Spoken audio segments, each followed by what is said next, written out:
Recording by Mike Amato. Don't Shoot by Robert Zacks. I can no longer keep my terrible secret, although the thought of what will happen to me when I tell my story gives me a trembling from head to toe. Without doubt, word will flash to the proper authorities, and stern-faced men with sympathetic eyes will bring straitjacket and sedatives, and hunt me down to tear me from Mary's clinging arms. A padded cell will be made ready for another unfortunate. Nevertheless, what we have just read in the newspapers has made me fearfully agree that I must tell all, regardless of my own fate. So let me say this.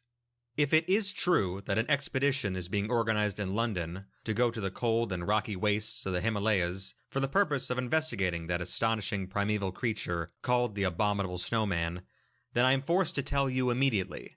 The Abominable Snowman is none other than Mr. Amer, the famous movie magnate. And I'm the one responsible for this amazing situation. I and my invention, which Mr. Amer had hired me to develop, an invention which would put 3D and CinemaScope and the new Largoscope process so far behind in the fierce Hollywood battle for supremacy that Mr. Amer would at last have complete control of the industry, and for that matter, television also. You will say this is impossible, because one or two glimpses of the Abominable Snowman have shown it to be an ape-like creature? And the animal's body is covered with thick, coarse hair? Well, did you ever see Mr. Amer lounging beside his elaborate Beverly Hills swimming pool? He looks as if he'd just climbed down a tree. The last young movie lovely an agent had brought around to talk contracts took one look, screamed, and fainted. It is said she was hysterical for 2 days. But let me tell you how it all started. Remember those awful days when television, like a monster with a wild pituitary gland, grew until it took the word colossal away from filmdom? What a battle. Like two giant bears rearing up face to face, roaring, screaming, swapping terrible blows of mighty paws. The two industries fought, with the film industry reeling bloodily at first, then rallying with 3D, then CinemaScope, and television pressing home the fierce attack with color TV. And who was caught in the middle of all this, without any protection? Mr. Amer. Why? Well, let me give you some background on that character. When talkies killed the era of silent films, Mr. Amer nearly got shaken loose in the change. He'd scornfully dismiss the new development. "Ha," he'd say, "people come to my movies for one of two things, to fall asleep or to look at the pretty girlies." When the movie industry began to look for good stories and material that stimulated the mind as well as the emotion, Mr. Amer had jeered. "Ha! People are stupid. People are sheep. They don't want to think. They just want to see the pretty girlies." 6 months later, Mr. Amer had sent emissaries to England to try to hire this guy, Billy Shakespeare. "Offer him anything," ordered Mr. Amer grimly. "Tell him we'll fill the water cooler in his office with gin. He can pick any secretary he likes from among our starlets. And, he swallowed, then recklessly added, "we'll even give him screen credit." Of course, the men he'd sent out searching knew Billy Shakespeare had kicked off, though they weren't sure whether it was last year or 10 years ago. But it was a fine trip on the expense account, and after a few weeks of riotous searching in London's gayer areas, they wired that Shakespeare had caught a bad cold, the penicillin had run out, and he'd not lasted the night. But Mr. Amer pulled out of his situation. He bought up just the right to use the titles of great classic novels, ignored the contents, and had entirely different stories written. "Not enough girlies in their versions," he explained, frowning. "Them hack writers don't have stuff with real interest in it." By the time the customers were in the packed movie houses, they were so stunned with the spectacle of unclad femininity that they'd completely forgotten what they'd come to see. Half of them had never read the classics anyway. So the dough rolled in, and Mr. Amer's estate was photographed in color and published in Beautiful Homes magazine. And high school newspapers sent nervous young reporters to ask advice for graduates yearning to get into the movie business. How, they humbly asked, could they carve a place for themselves? Mr. Amer beamed and said, "Girlies, use plenty of girlies. It gets them every time." The printed interview, as approved and edited by high school faculty advisors, did not contain this advice. But the girlies weren't enough to save Mr. Amer when television hit the movies on its glass jaw. He didn't believe what was happening until it was too late. When his studio started hitting the skids, he hastily withdrew funds and liquidated assets and rented a number of safe deposit boxes. Then he sat back and let his creditors scream a symphony of threats. It was at that time that Mr. Amer heard that I, a young physicist interested in optics, had stumbled across an oddity which might revolutionize the movie industry.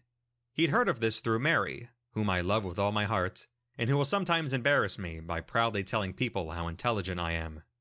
As Mr. Amer's secretary, she let him know all about me, just as she let me know all I had just told you about him. Mary is not a reticent person. She is too loving of her fellow man to withhold even the slightest information, and perhaps I should have kept my astonishing discovery to myself. In any case, the phone rang in my very small laboratory one day, and Mary's excited voice said, "Joe, darling, it's me. I told them about your invention. Come down right away." "Who?" I said. "Where? What are you talking about?" "To the studio," she said impatiently. "To see my boss, Mr. Amer. He says if your invention is—" "Now wait a minute," I shouted with indignation. "I told you not to tell anybody about it. It's not perfected. In fact, I don't understand how it works exactly." "Stop being so modest," she said firmly. "I know you. You're a genius, and genius is never, never satisfied. I read all about it. You want us to get married, don't you?" "Yes," I said, sudden longing surging through my heart. "Can we afford to?" "No. So come on down. Anyway, I already told him. Don't make me into a liar," begged Mary. "If he likes your invention, maybe he'll buy it." The things we do for the women we love. I went there in fear and was trembling with good reason. Not knowing quite how my invention operated, it could be stolen from me, because it might not be patentable. It was more discovery than invention.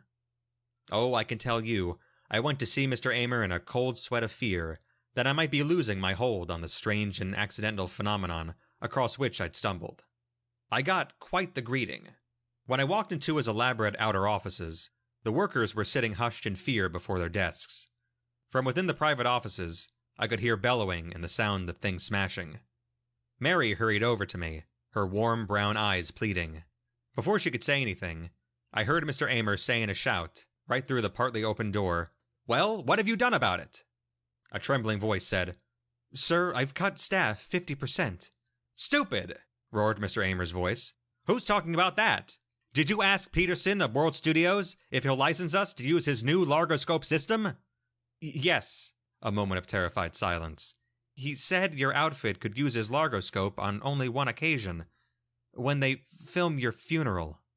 There was a gasp. Then the door opened, and a perspiring, harried, bald-headed man lurched out.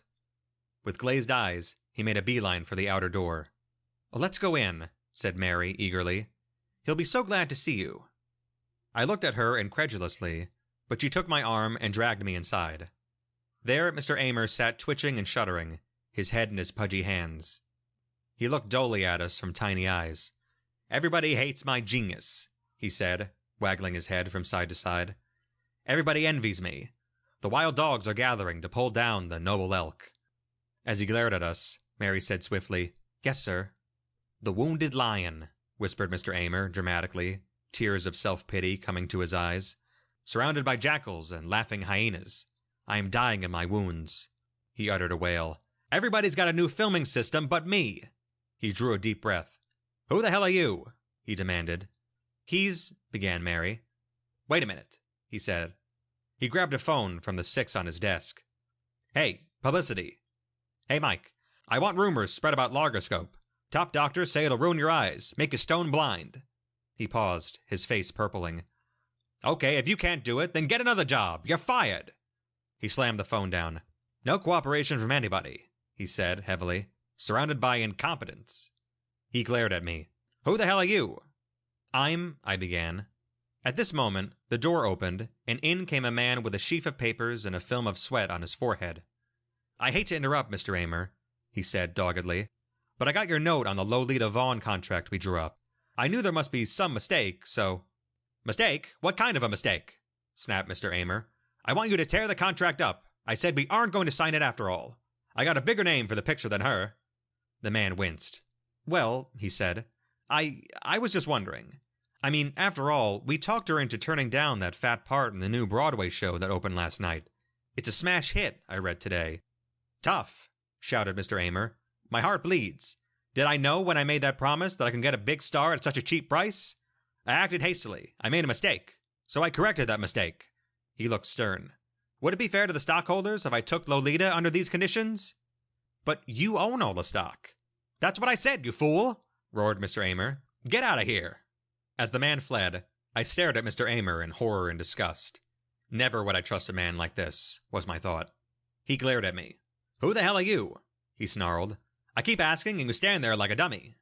He's the scientist I told you about, said Mary. He's a genius. He has a new invention that will make largoscope obsolete. This? Said the producer with incredulity. This beanpole is a scientist? I don't believe it. He stared morosely at me, shaking his head. He looks like an elevator operator who can't figure out what button to push. I beg your pardon, I said with indignation. I am a graduate of MIT. I graduated summa cum laude. Anybody can pick up a few words in French, he sneered. If you're such a genius, how much money you got, huh? As I looked at him numbly, my jaw hanging open, he tapped his chest with a sausage-like forefinger. Now I am a genius, see? I'm the guy who hires you. Now that we got that straight, what's this nonsense about you being smart enough to figure out a new invention that will make largoscope obsolete? The weary cynicism in his gross face enraged me. If I ever had an immediate yearning to crush a man, to make him say uncle, to have him beg and yearn, it was at that moment and toward this insufferable moron. Within half an hour, we had driven back to my small laboratory. He peered suspiciously at the involved maze of wiring and electronic equipment. I pointed to the small unroofed cabinet on my long work table. It was 2 feet deep, and the 4 walls, which were 3 feet long, were studded with small tubes I'd rather not describe, since I've developed them myself, and they produce a new kind of ray. That's my camera, I said. It looks more like a diathermy machine or a sweatbox for reducing, he said skeptically. How's it operate? I set a few dials and went to find Susie, my white cat. Here, pussy pussy, I said tenderly. The man's gone nuts, said Mr. Amer in disgust. Take it easy, I snapped. That's how I made my strange discovery. I was doing a test on the effect of a new kind of radiation on fabrics, and Susie, my cat, walked over the equipment. First she stepped on a dial, turning it accidentally to full power. Then she wandered into the box. So what? Watch and see, I said. I got Susie, and she complacently allowed herself to be put into the box.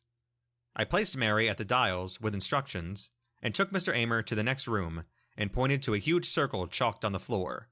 The movie magnate waited impatiently. Mary, I shouted. Okay, turn dial number 1 to full force.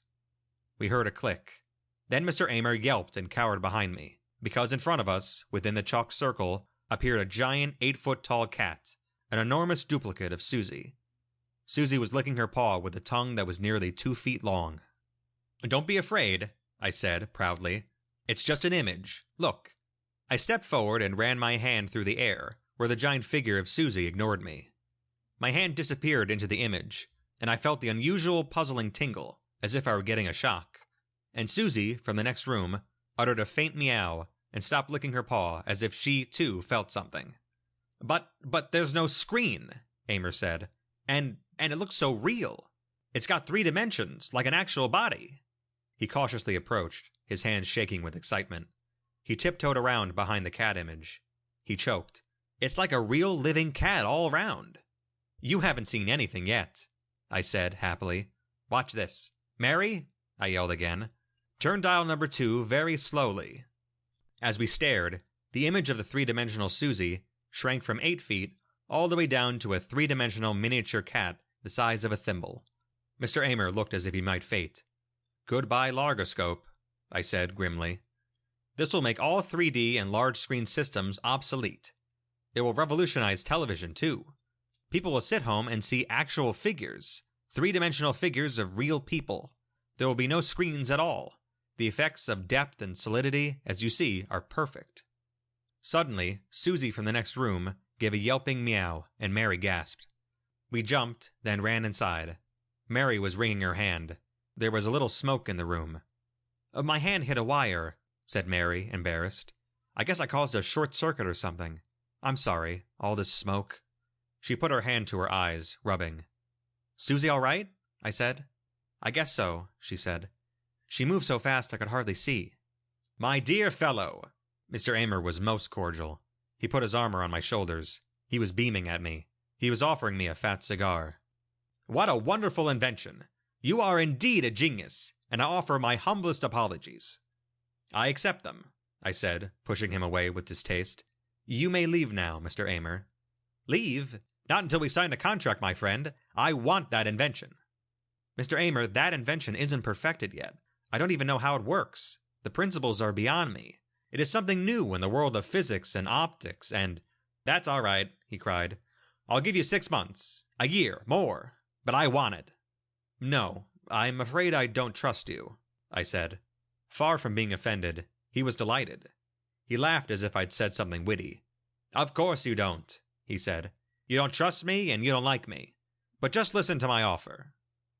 Right then and there, Mr. Amer made an offer that had my head swimming. He would, first of all, deposit in an account in my name the sum of $1 million, free of taxes. Second, he would include in the contract a stipulation that I'd get 50% of all royalties.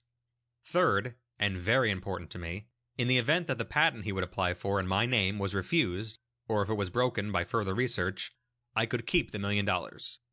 And last, said Mr. Amer, his nostrils flaring as he closed in for the kill, I'll make your girlfriend, Mary, a big movie star.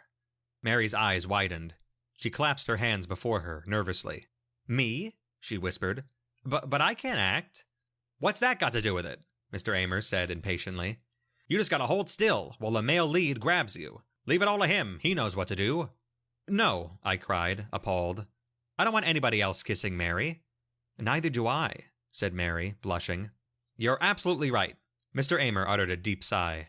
Such deep love, such clean emotion, it cuts my heart out, honestly. Okay, we'll give the script a scrubbing. Nobody'll put a finger on her. I don't think I'm interested, said Mary regretfully. Mr. Amer was staggered.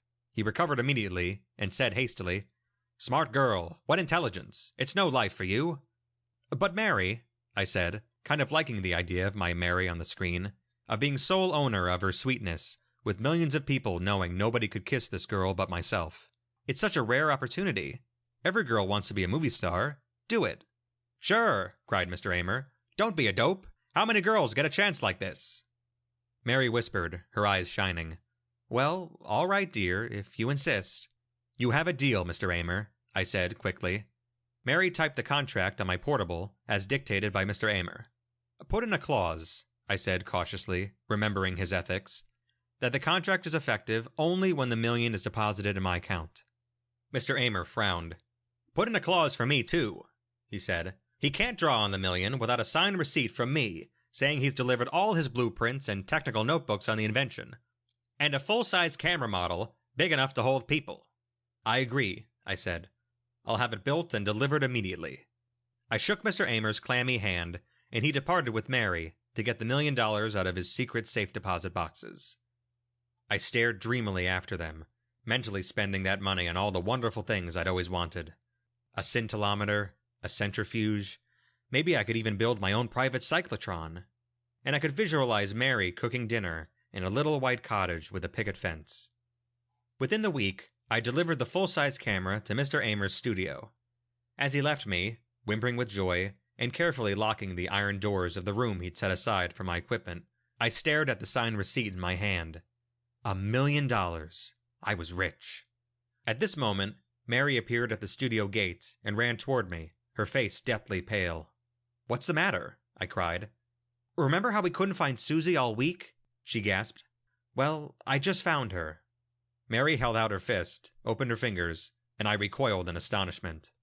In her palm was Susie, my cat, but a Susie that was 1 inch long, the smallest, tiniest cat I'd ever seen. She was alive and seemed healthy, as she licked her white fur and uttered a meow I could barely hear.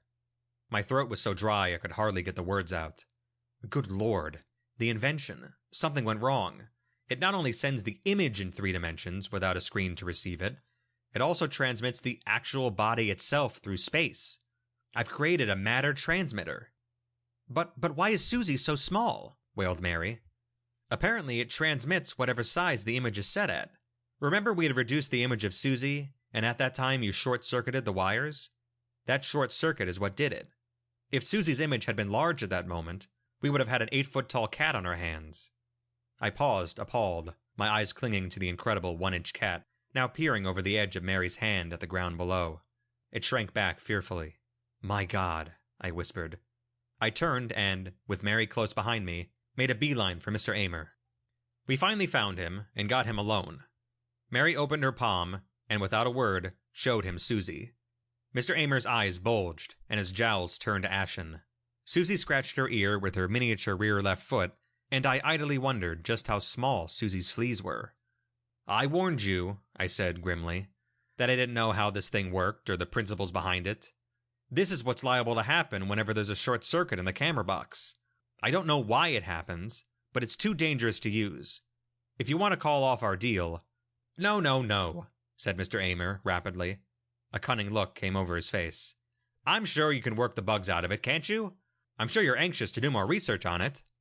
"Indeed I am," I said warmly. "You are a man with a true scientific spirit." "Go right to work," he said urgently, his fascinated eyes never leaving Susie. "Work night and day and night. I'll never leave your side. We must learn how this gadget works." That's what we did. Making Susie comfortable in a matchbox, we set to work in the dead of night, when no inquisitive eyes might see our strange experiments. Mary made us pots of steaming coffee, and Mr. Amer paced helpfully back and forth, uttering unclear mumbles, as I toiled the long wearying hours. It did not take long for me to gain an empirical understanding of what I had, by which I mean that, like electricity in its early days, the mysterious force could be utilized, made to perform, without complete understanding of its basic nature. The night came when I had full control of the machine. We stood staring at it in awe. We had made Susie her normal size again. We had enlarged the image of an old shoe, recklessly aimed the projector out toward the country, and flicked the short-circuit switch that sent it out into space as solid matter. After 3 breathless days, we read the puzzled report in the newspapers. A shoe 8 feet long and 3 feet high had been found in the backyard of a summer cottage. It was a 3-day wonder, until somebody advanced the theory that it was obviously a prop of some kind of musical comedy movie. I looked at my machine with the sense of having created one of the greatest wonders of science. My voice was trembling with pride as I said to Mary and Mr. Amer, "The things that can be done with this invention. The incredible things." "Yes," said Mr. Amer, gloating, "and it's mine, all mine."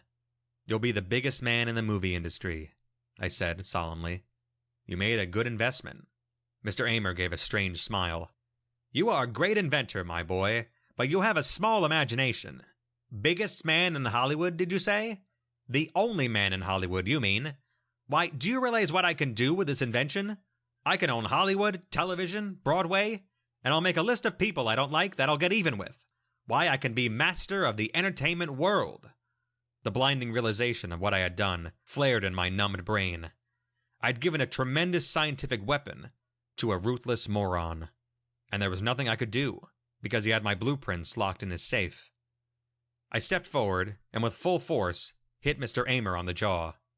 As he sagged, I grabbed him and shoved him into the transmitter. "Look out!" cried Mary. "He's getting up!" "No," he said in a strangled voice as he struggled to his knees. "No, I'll fix you." I turned the dials full power, hit the directional switch with my open palm, and closed my eyes. Mr. Amer's voice cut off abruptly. When I opened my eyes, he was gone. "Thank heaven," gasped Mary in relief. I immediately made computations, and my figures showed that Mr. Amer must have been transported to the Himalayas. That's the area where the abominable snowman had been sighted. That is why I must speak now, regardless of any opinions about the state of my sanity. I would not want Mr. Amer shot by mistake, as he comes rushing toward a party of explorers. It's all right to bring him back now. I've smashed the machine beyond repair, and, since Mary was Mr. Amer's private secretary, she knew where to get the combination of his safe, so we were able to destroy my blueprints and technical notebooks. I've turned the $1 million over to Mr. Amer's lawyers, and they are now fighting off the creditors, who all think Mr. Amer is deliberately hiding from them. Whatever you do, please don't take a shot at the abominable snowman. It is Mr. Amer. Don't Shoot by Robert Zacks.